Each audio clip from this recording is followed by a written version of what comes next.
Je vais te montrer comment augmenter ton accélération spécifiquement sur les 5 mètres en tant que footballeur. Je vais te montrer tous les exercices que tu dois faire, les 7 choses que tu dois faire le plus attention et surtout je vais te montrer des exercices, des comparaisons de tous les joueurs que j'ai pu accompagner, de ceux que je vois. Je t'ai préparé en dessus une quinzaine d'exercices où je vais te montrer vraiment tout ce que tu dois faire pour améliorer ton accélération. On va parler spécifiquement là-dessus. Parce que oui, tu peux être un bon joueur, mais tu sais que si tu augmentes ton accélération dans tes dribbles, dans tout ce que tu fais, ça va faire une grosse différence sur ta vitesse, mais surtout en match, parce qu'on veut des résultats en match, donc c'est là. Donc je vais tout te partager, vraiment point par point. Je t'ai partagé une vingtaine de pages de slides qui m'a pris presque une journée à faire, donc je vais tout te montrer là-dessus. Ok, on commence par comprendre l'accélération, de quoi ça vient. Le problème de la plupart, c'est que vous copiez des exercices. Vous cherchez un exercice qui va être plus magique et qui va faire. Et le problème, c'est qu'elle n'est pas forcément adaptée à ton profil. Et je vais t'expliquer tout là, hein. Je vais te montrer les exercices de. Il y a des erreurs plus courantes qu'on voit, mais vraiment. Et résultat, bah, vous êtes toujours un peu décevant. Vous vous dites, ah, mais j'ai pas les résultats que je voudrais, vous n'êtes pas satisfait. Et donc, surtout, ça, bah, vous progressez beaucoup moins vite. Vous progressez moins vite, et donc vous êtes moins motivé, et donc vous allez moins de résultats sur le terrain, et ça vous éloigne de votre objectif. Il y a un gros problème aussi, c'est que vous manquez d'analyse dans les points forts et dans les points faibles. Mais ça, on va venir exactement regarder comment ça se passe au niveau des 7 trucs les plus importants sur l'intégration. Je te garantis que si tu appliques ça, tu auras vraiment des résultats. Voilà, donc je vais te montrer tout ça. Ok, comment on s'y prend si vraiment on veut améliorer l'accélération? Qu'est-ce que je fais point par point pour vraiment que mon joueur il progresse et que je ait des résultats? Je te rappelle que je travaille avec des joueurs amateurs, mais des joueurs aussi professionnels en Ligue 2 ou bien en Amérique pour vraiment modifier. Donc je ne dois pas simplement, je prends pas les mêmes exercices, je les donne et c'est bon. Non, il faut que c'est plus profond que ça. Je dois garantir des résultats. La première chose, c'est de diagnostiquer, comme chez le médecin, on va dire, de vraiment comprendre qu'est-ce qui fait que tu es rapide et qu'est-ce qui fait que tu n'es pas plus rapide. Comment on pourrait te rendre plus rapide? En gros, tes points forts et tes points faibles. Donc la force, la direction, les pieds, le premier pas, ça on le verra après. Ensuite, donc un profil du joueur. Ensuite, on identifie les 7 leviers que tu dois travailler sur l'accélération. Moi, je mets des priorités. Ça veut dire que là, je vais t'en partager 7, je vais te partager des exercices, mais il faut comprendre que tu ne peux pas tout travailler parce que tu ne fais pas que du sprint. Donc, tu ne peux pas commencer à faire une séance de 2 heures. C'est impossible, sinon ça va te fatiguer et tu vas même pas avoir de résultats. Parce que tu as des entraînements en club, tu as des matchs. Ça, il faut juger. Il faut juger. Et c'est le plus dur hein, dans la programmation, c'est de gérer l'intensité, les exercices du joueur, faire assez pour qu'il progresse, mais pas en faire autant. Et enfin, c'est de construire son programme, élaborer un plan personnalisé. 2 fois sur le terrain, semaine, une fois en salle, exercice adapté. Bien entendu, ça dépend. Il n'y a pas de règle fixe. Je vais te montrer quand même un programme de comment tu peux un peu organiser, qu'est-ce que je ferais si j'étais toi. Mais il n'y a pas de fixe là-dessus. Ça va dépendre du joueur et de ses points faibles parce que tu vas voir, il y a des trucs qu'on cible plus en sable et d'autres qu'on cible plus sur le terrain. Pardon, voilà. Mais bon, il n'y a pas de montage. D'ailleurs, si tu veux plus de vidéos comme ça où je te donne vraiment beaucoup tout ce que je sais, abonne-toi et like pour soutenir. Ça peut vraiment m'aider. Vraiment, fais-le, mets un like et abonne-toi. Vraiment, je sais que la plupart vous dites ah ouais, mais vraiment ça peut énormément m'aider et je peux construire plus de contenu comme ça qui me prennent énormément de temps. Donc abonne-toi et like. Allez, instant pub, on commence. Maintenant, les 7 points clés à analyser. Qu'est-ce qu'on va faire? Qu'est-ce qu'on va faire? On va venir, je vais te montrer les points par point.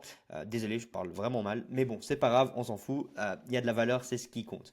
Donc la force, la direction que tu mets, ça on va venir voir. Pied, au niveau de ton pied, tu sais que j'en parle beaucoup si tu me suis sur Instagram.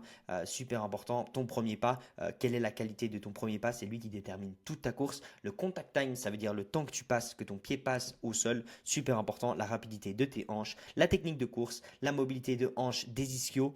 Et enfin, une analyse globale, comment je fais pour m'y prendre. On va regarder chaque joueur là-dessus.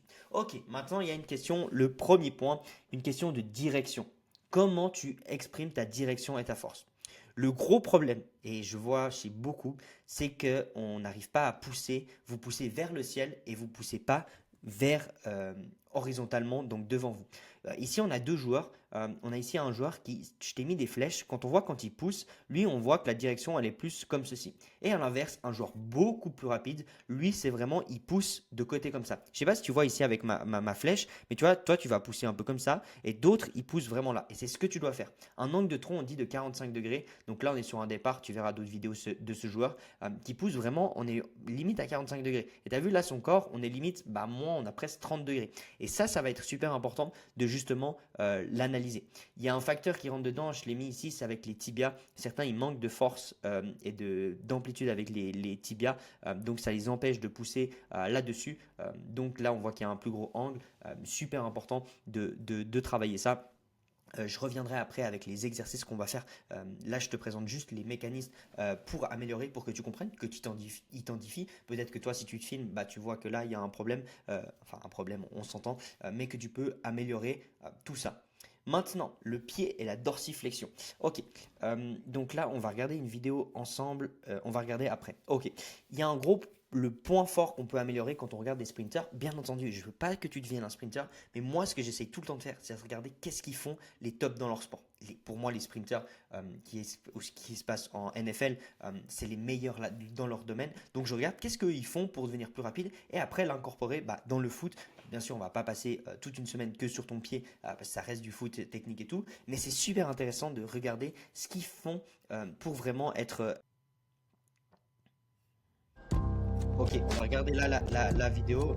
Je vais enlever le son, je vais me faire copyright. Ok, là on a un départ, donc bien entendu il a une force beaucoup plus. Mais moi ce que je veux regarder, c'est la force qu'il met dans ses pieds. Donc bien entendu il est très horizontal, donc la force. Mais ce que je veux que tu vois, c'est que son pied, c'est sa pointe des pieds. Et regarde comme il bouge pas, il s'enfonce pas. Vraiment, énormément fort là-dessus. Et c'est ce que justement, bah, toi tu veux avoir, qui est le plus important et que tu veux travailler. On retourne ensuite. Ok, donc on a vu la vidéo du sprinter de l'élite, ce qu'on voulait, que son pied il bouge pas. Quand on regarde une vidéo ici, j'avais de derrière aussi, mais on le voit pas très bien. On voit vraiment que, tu vois, le sprint, le pied, le temps qui passe comparé à l'autre. Bon, la vidéo était encore plus longue dans l'autre, donc voilà. Mais on voit vraiment le pied qui s'effondre. T'as vu? Il a pas assez de force et du coup il s'effondre. Là, on est surtout sur l'accélération. Après, c'est normal ici qu'il s'effondre un peu plus. Mais si on regarde, on voit un pied entre guillemets mou. Et encore, ce joueur a quand même un pied plutôt fort. J'en ai déjà vu des beaucoup plus faibles, mais je voulais te montrer qu'un joueur qui était rapide, il avait quand même un secteur qui pouvait améliorer. Tu vois, son pied, il s'effondre énormément. Il passe énormément de temps.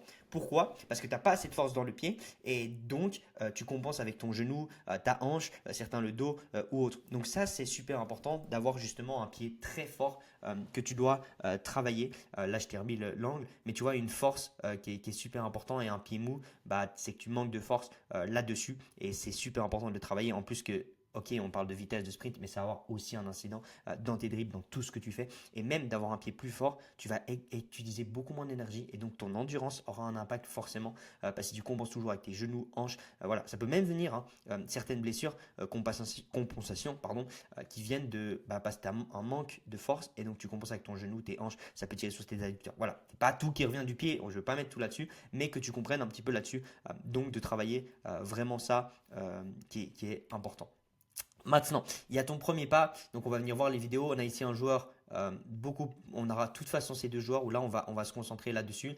Donc, ici, on a un joueur voilà, un peu plus jeune. Mais tu vois qu'il y a un premier pas qui est très faible en amplitude. C'est-à-dire, regarde la petite amplitude que j'ai. Et regarde ici un joueur qui est très rapide, top vraiment là-dessus. Tu as vu comme il va chercher loin la différence. Et ça, c'est important de justement travailler ce premier point, d'aller chercher loin. Il ne faut pas non plus abuser d'aller chercher trop loin. Il faut trouver un mix des deux où tu peux mettre assez de force que ça te propulse. Mais quand on regarde ce joueur ici, alors non seulement il fait un premier petit pas, mais en plus, et c'est un joueur grand, mais tu as vu, il n'y a pas beaucoup d'angle, ça ne va pas chercher loin, parce qu'il manque de travail dans les chevilles, il manque de pas mal de choses. Et ici, si on a le joueur qui va chercher, hop, là je vais chercher loin, et là regarde le deuxième pas. Regarde la longueur, la différence ici quand on fait un arrêt sur image, elle est énorme. Donc c'est super important, d'autant plus d'avoir un bon premier pas et la rapidité qui rentre là-dessus. La longueur ici c'est 1m50, c'est pas forcément le cas, ça dépend de ta taille. Moi qui est peut-être un peu plus petit, on verra une vidéo après, je vais chercher beaucoup moins loin. Mais voilà, il y a une réaction qui est rapide au niveau de la cheville, au niveau des hanches qui se font et ça tu dois travailler ton premier pas. Je te donnerai des exercices après, mais d'abord on fait le petit docteur et on diagnostique tout ça. Ok. Ok, maintenant il y a le contact time. Donc comme je t'ai mis là, on a un contact au temps de ton pied qui passe trop de temps. On a mis ici, je t'ai mis un petit graphique de la différence entre les joueurs. Voilà. Et ça, tu vas vouloir le tester, le travailler justement avec de la raideur de cheville, surtout avec de la pliométrie. Je te montrerai aussi quelques exercices que tu peux mettre en place si c'est ton cas. Mais tu vois, en fait, tu passes là sur 10 mètres, il y a environ une dizaine de pas. Donc si tu gagnes chaque fois un petit peu, bah, tu deviens plus rapide, comme je l'ai mis ici. Tu peux gagner 2, 3, 4, 5% sur ton sprint et ça fait une énorme différence là-dessus. Et là aussi, moins tu passes de temps, bah, moins tu peux économiser ta course.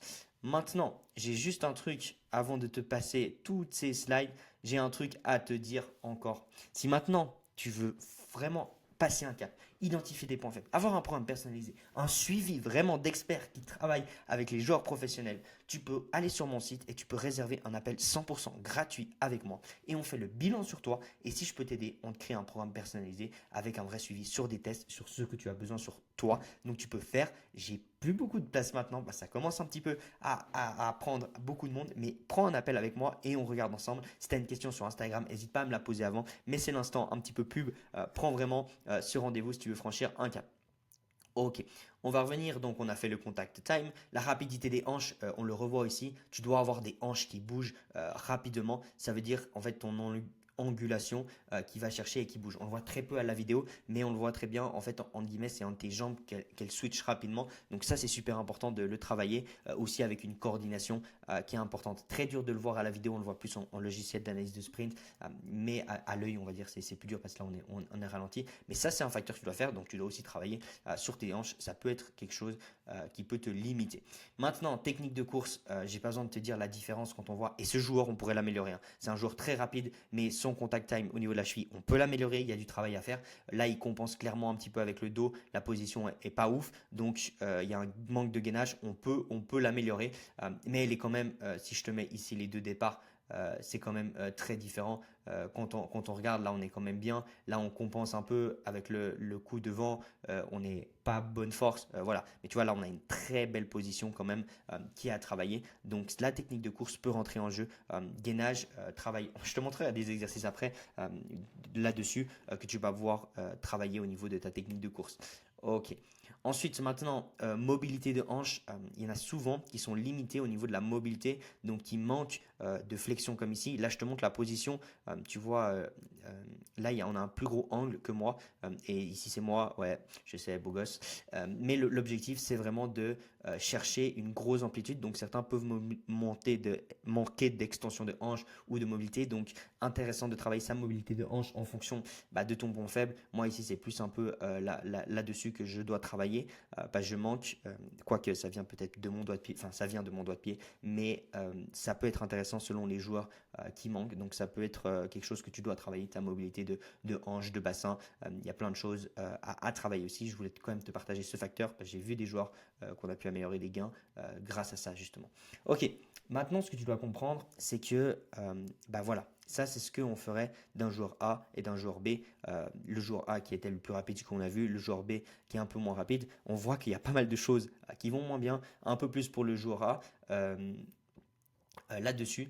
Donc c'est ce qui fait que sa vitesse est plus rapide. Ça permet de faire un diagnostic, de comprendre où il y a les plus points faibles. Là, si le joueur B, je devais prendre, ok, hanche, pour moi c'est ok, même si voilà, il y a du travail à faire. Mais pour moi, le plus, c'est la posture instable et le pied mou, où il y a énormément de travail. Même au niveau du premier pas, c'est ce que je prioriserais. Mais j'aime bien mettre vraiment ce qui va, ce qui va pas, où je suis content.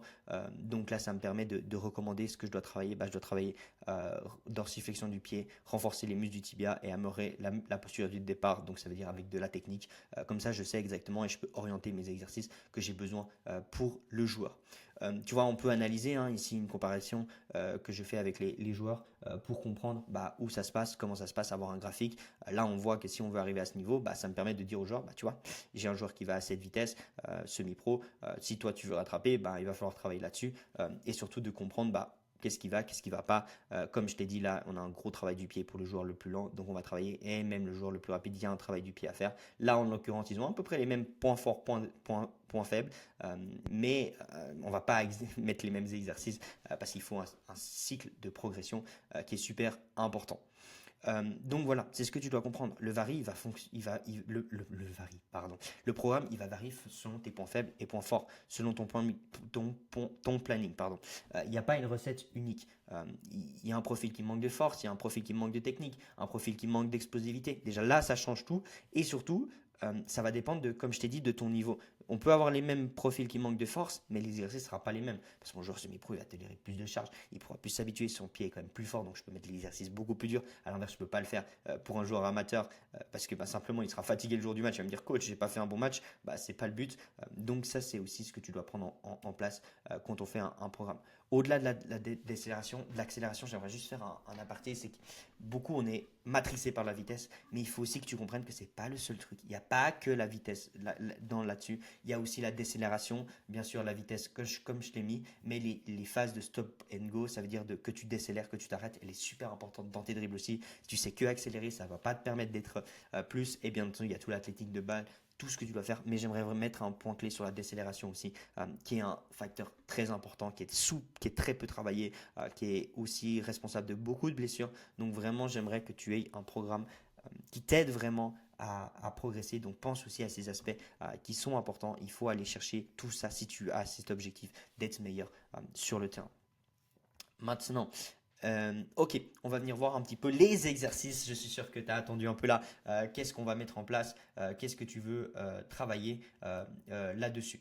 Ok, pour moi, si tu veux travailler donc ta force, tu vas simplement me faire. Attends, je vais mettre un peu là et on va regarder les exercices. Si j'y arrive, pardon. Ouais, voilà. Ok, on va garder le PDF. Mais pour moi, la première chose que tu dois faire si tu manques de force, si tu ne sais pas mettre ta force dans la bonne direction, euh, c'est simplement de faire cet exercice qui est ici, de vraiment, allez, hop, hop, hop, désolé.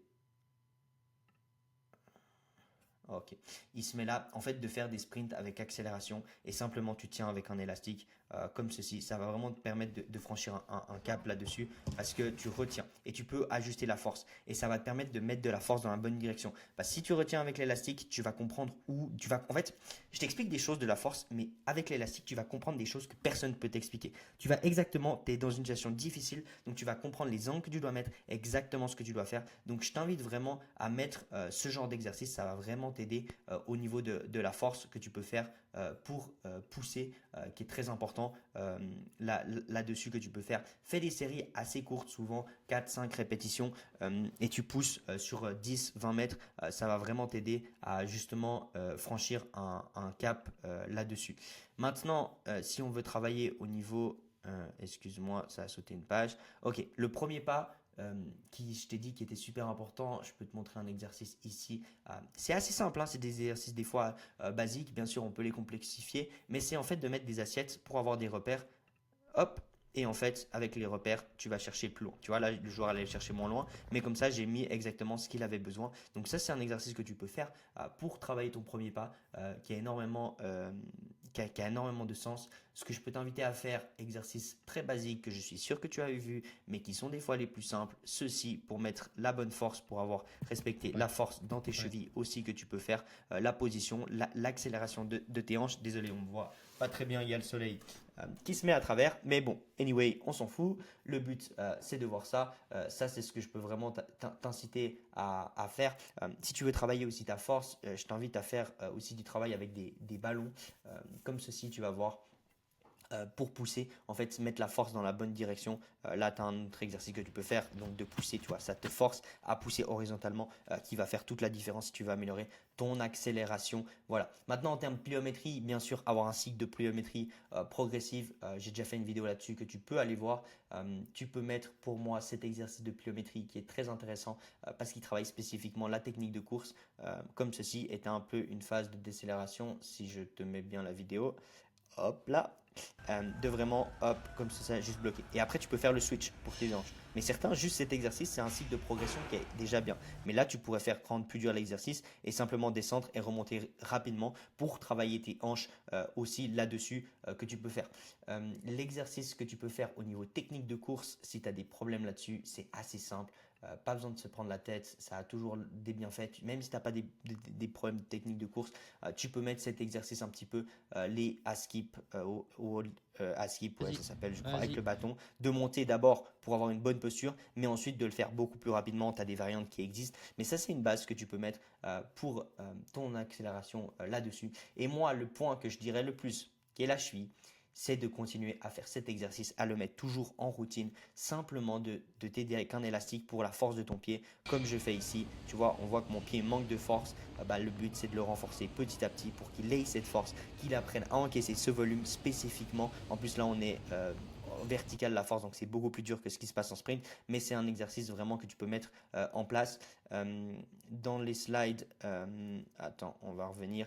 Il y a aussi bah, le travail de hanche, tu peux travailler au niveau du premier pas. Il y a aussi, si tu manques de la mobilité, je t'invite à faire des pale rails. Je ne vais pas t'expliquer, ça prendrait toute une vidéo qui peut être très intéressant si tu manques de la mobilité pour travailler tes trois facteurs, qui est la souplesse, la mobilité et la force en isométrie. Donc ça, c'est quelque chose que tu peux faire. Voilà, je t'ai mis un peu beaucoup de choses que tu pourrais faire. Bien sûr, ça dépend de ton programme. Maintenant, en termes de planification de semaine, si ça veut changer, pardon, hop, ok. Les semaines peuvent varier en fonction de ce que tu as besoin. Ça, c'est important. Tu vois, je t'ai mis différents trucs. Moi, j'aime bien faire une veille, une accélération sur le terrain, veille de match, des sprints de 10 mètres. Voilà, ça dépend. Ça va dépendre de ce que tu peux tolérer. J'aime bien mettre ma séance la plus dure le lendemain du repos. Ça, c'est les semaines idéales que tu peux faire là-dessus. Une salle à J-2 qui peut être intéressant. Selon certains joueurs, je mettrai une beaucoup plus tranquille. Voilà, ça dépend du volume, mais je t'ai mis que tu as plusieurs options qui existent et que tu peux toi faire selon ce que tu as besoin, selon que tu veux. Je te rappelle que si tu veux prendre un appel avec moi gratuit, tu peux le faire, mais sinon abonne-toi, like et commente cette vidéo si tu as des questions ou autres sur n'importe quel sujet, mais j'ai essayé de tout te donner, de tout ce que je savais afin de t'aider au maximum. C'est vrai que je sais que tu aimerais un programme magique ou autre, mais ça n'existe pas. Si tu veux des vrais résultats, il faut passer par ce processus et comprendre exactement là-dessus et c'est mon travail et c'est pourquoi j'accompagne les footballeurs. Donc à une prochaine vidéo.